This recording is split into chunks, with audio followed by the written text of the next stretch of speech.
Are you a good listener? I'm not the best listener. I'm going to go ahead and say that. I wish I were a better listener. I get easily distracted.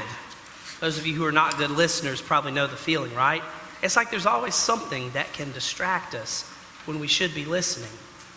Have you ever had a conversation with someone, especially somebody important in your life, and you can't hardly hear what they're saying or absorb it because you're already thinking and rehearsing the next thing you're going to say? You ever done that before? You know how that is. Like you're kind of half listening, but you're already thinking about your response. We're distracted. I've reached that point in my life where with my family and small children, we're just, it feels like we're busy all the time at home. And I can go through the house and have 6 other things on my mind. And I've reached that place where somebody is talking to me. Well, usually it's either Olivia or Katie, because you can't understand Sam still. But one of the two of them will say something to me, and it will inevitably be important or need a response. And see if you've ever done this. You're thinking about 6 things, somebody says something to you, and you shoot off a response that you think is appropriate to their question or whatever they said, only to find out it makes no sense at all. You ever done that? Like you just give a random answer, and then all of a sudden you're like, yeah, that's not what I was talking about at all. Oh, I wasn't listening. We get distracted in life, don't we? Being distracted keeps us from listening. You know there's a difference between listening and hearing. To hear is very much a physiological thing. Sound goes into the ear, it bounces off the eardrum, it reverberates. That's hearing, okay? Listening is something altogether different, because listening is the act of taking in that sound, sending it through the brain, and understanding what it is. And there are different ways of listening too. It's not just about sound in the ear. There's ways of listening in our daily life. Have you ever missed some of the just simplest joys of life because you've been busy and distracted by 12 different things? I mean, think about it. Like, what is the prettiest flower blooming in your yard right now? Can you think of it? And if you can't, why haven't you found it yet? Busy, haven't you? Distracted. When was the last time you took a moment to breathe, and in the simplicity of just breathing deeply, you felt the presence of something greater than you surrounding you? We call that God, but that word gets thrown around so much we don't quite justify what it really feels like. When was the last time you truly just felt the simplicity of God's presence with you? We get busy and distracted. Lots of things on our mind. Places to go, people to see. 12 things to do. We're running late. We've got to go from here to there to everywhere. And we miss God in our life. I want to share with you, I didn't plan on, this wasn't part of the sermon originally, but this is actually an email that came through that I found this morning to the church. And this is really interesting about listening. So a family was vacationing. They're on their way home to Raleigh. They had been to Orlando, to Disney. A lot of people do that. They come and stop through Savannah on their way home back up north. And they shared that they're a Jewish family, although the wife is a one-time Baptist. She's Jewish-ish. That's her word. But here's the good part about the email. The father says, in any case, we walked and we saw your church sign. Apart from, of course, taking a picture and sharing it on Instagram, I wanted to share with you that my son, 14 years old, also noticed your sign, and he took a picture. He's a good young man. The 10-year-old is good too, if I do say so myself.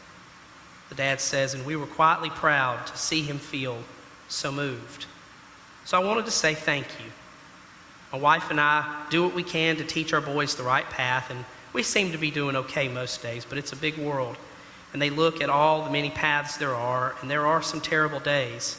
And to see your sign just made us feel a little bit better, that there are more of us focused on love and acceptance and inclusion, not just our family, our congregation. There are lots of us moving toward the light in whatever ways we can, and I know it helps them to see that.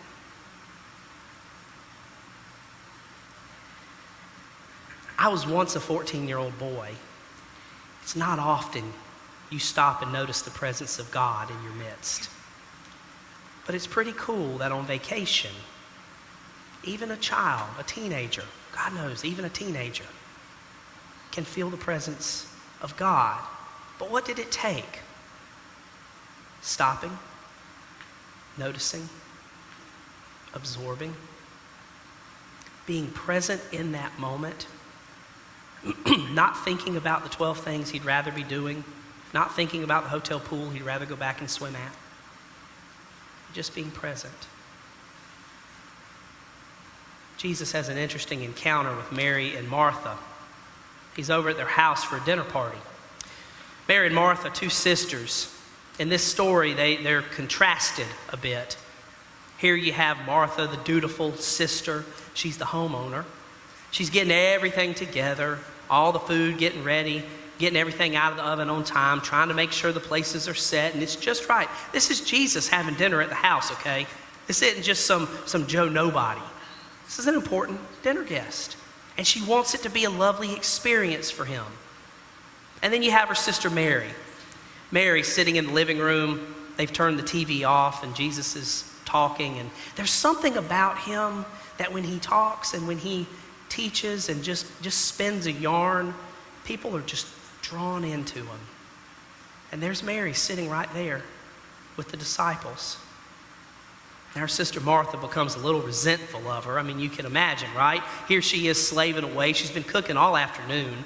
And Mary can't even set the table for the party. And so Martha's worried and distracted. And she finally she's had enough. And she goes to Jesus. She says, Jesus, would you tell my good-for-nothing sister to get in the kitchen and help me with this dinner party? To which Jesus says, Martha, Martha. Mary's doing exactly what she should be doing. The one good thing. Now, this is kind of a perplexing story. And before I tell you what I think maybe God's saying to us through this story today, especially in our busy lives, I want to tell you, just take a couple little side roads to tell you what I don't think the story's saying at all.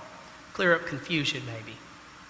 I don't think this is a story that Jesus is trying to say that time and devotion is more valuable than time and service.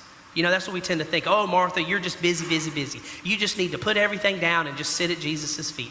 After all, that's more important. That's not what Jesus is saying at all. I mean, Luke would never paint that kind of picture. The story immediately before this is the parable of the Good Samaritan. Guess what the hero does? The hero serves somebody else. Discipleship is never divorced from service to others. So we can't paint this picture that, oh, Martha's naughty because, you know, she's the worker bee and Mary's the good one because she just stops and listens. No, that's not what this is about. It's also not a story about pitting two sisters against each other. I always find it interesting. Theologians have done this for centuries. Preachers have done this, and let's be honest, too many of us are men. And so we look at this story of two women and we make one a heroine and one a villain. And men are conveniently removed from the story because it's about these two. And we create a girl fight here. Well, that Martha and Mary, they just can't get along, can they? Martha's the naughty one, Mary's the good one. I don't think it's that at all either. These two women are exceptional in their own right. Did you catch that little line, Martha, the homeowner? This woman owned her own home, and in Jesus' day, that's a big deal. This was an independent, powerful woman. She had wealth. She called her own shots. That's exceptional that he'd go eat at her house too. And Mary, she's exceptional too. She sits at the feet of Jesus. Do you know who sits at the feet of Jesus? Disciples. I always love to ask the question of people, how many disciples did Jesus have? And people inevitably say, 12. Nope. Many, many more. Luke is the only gospel writer who even names women among the disciples. Mary takes her place of equality. She's just as much a disciple as any of the men, and she's sitting there to learn too. One, an independent, powerful homeowner. The other, an independent, studious, devoted disciple. This isn't a story about two sisters who can't get along. There's all kinds of sexist overtones in how that's been interpreted. That's not what this is about. So what is it about? It's interesting to me that the Greek word used for Martha being distracted can literally be interpreted as being pulled in different directions at the same time. Martha was being pulled in different directions at the same time. Is it bad that she was being a hostess? No, that's not it at all. Martha had lost sight of the one good thing. She had lost sight that it's not about who's doing what, when, and where. It's about loving and serving. It's about hospitality. And that means listening to your guest, not just getting absorbed in the work. Being distracted, being pulled in different directions at the same time. This state of mind where we have so many different things that we care about that we're pulled, we don't know which one is the most important. Did I just describe how most of you wake up in the morning? Or at least at some part early in your day? That you care about so many things, you just start the day, you don't even know where to begin. And you're just pulled in different directions. And all of a sudden you're behind, and behind, and behind, and then move. It's not a bad thing to care about different things, but we lose sight when we forget our real purpose.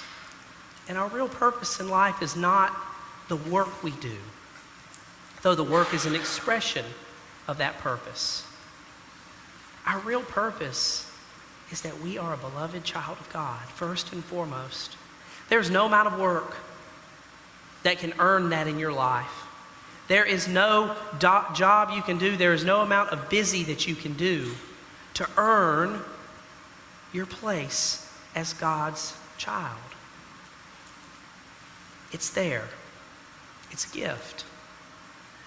Martha is not being rebuked by Jesus.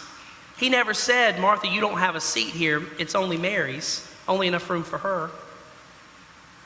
There's an invitation to Martha that even in your busyness, take a seat. Be loved. You're more than the work you do. You're a beloved child of God.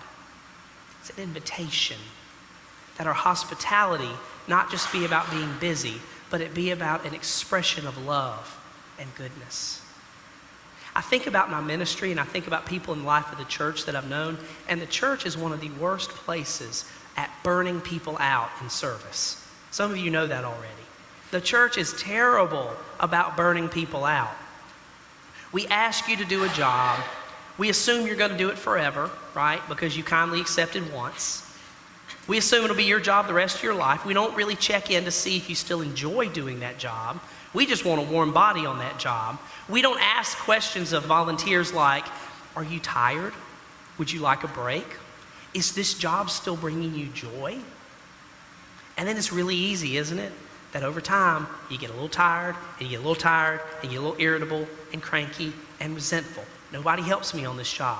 Nobody wants to help me. Why can't I get any help on this? No one appreciates me. And we become Martha in a moment of weakness. But the invitation is not to not serve, but to remember why you serve. We serve out of a place of love and joy. We serve because God loves us. We serve because out of this great love God has for us, we want to love others. And we want to put our hands and our feet to work to express love. I knew a woman early in my ministry named Miss Gladys. I was a new minister, associate pastor, and I just, like I do now, I run 100 miles an hour, and I went to go visit her in her home, and I come barreling in. I'm in a hurry to go everywhere, and there's Miss Gladys, and she's sitting in her chair, and right next to her chair is her little table. And I noticed after she invited me to slow down and have a seat and visit with her for a while, I noticed how just uniquely particular that table was arranged. You know, like not like my tables at home where I just throw stuff on it, but I mean arranged so orderly. And there on Miss Gladys's table is her Bible, a small notebook, a pen, and the latest church newsletter. She didn't throw that stuff on the side table. You could tell that was where it belonged, and it was put to use. And she told me that every day she'd wake up 5:30 in the morning, been doing it for 50 years or something, I have no idea. And she would read her Bible, and she would reflect on whatever it said to her that day. She'd jot some notes in her little notebook, and then she'd open up her church newsletter to the prayer list, and she'd go down each name and pray for them. There's such simplicity in that. But as a young minister, and especially looking back, the older I get and the longer I do this, how powerful such a simple ritual is. I remember Miss Gladys months later had surgery. She was in the hospital. I think it was hip surgery. I can't remember. And she's in the hospital, and I go to visit her in the hospital and walk in, and sure enough, there she is. She's sitting up in her bed. There's the hospital tray. You know how they put those out next to the bed. And, there's other things, cups and, a tray that needed to go away from food. But right next to the bed, on the other end of the hospital tray, is guess what? Her Bible, her notebook, her pen, and the latest church newsletter. By the way, this was like first of the month. She made someone bring her from her mail at home because she couldn't get it. She made someone bring her the church newsletter. And I said, Miss Gladys, how you feeling? Oh, I'm feeling good. I said, I noticed you got your Bible and your pen and your notebook and your church newsletter. And I said, are you able to, you just had surgery. Are you feeling up to all this? And she said, I can't let surgery get in the way of my work. Was it work? Or was it devotion? Or was it both? What is it in your life that can connect you with God? Reading Scripture daily, noticing the glory of God around you, listening to the presence of God in your life. What is it, even if it's work, could draw you into the presence of God? I love the middle hymn that we sang today, Nearer to the Heart of God. It's one of my grandmother's favorite hymns. I always remember that. Shouldn't that be our daily prayer? Before we get all in our busyness and our tediousness and all the other stuff, we're drawn away and distracted in different directions. Shouldn't we begin every day prayer? Oh God, let me be near your heart. That's your challenge this week. 15 minutes daily, remember, or be less busy time.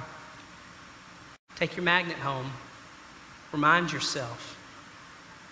This week, 15 minutes a day.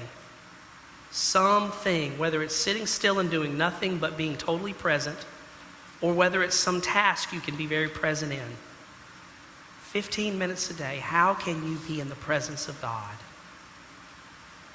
To remind yourself that you're not the product of your work or your busyness. That's not where your value's found. You are an incredibly important, beautiful child of a loving God who says your purpose is that. Amen.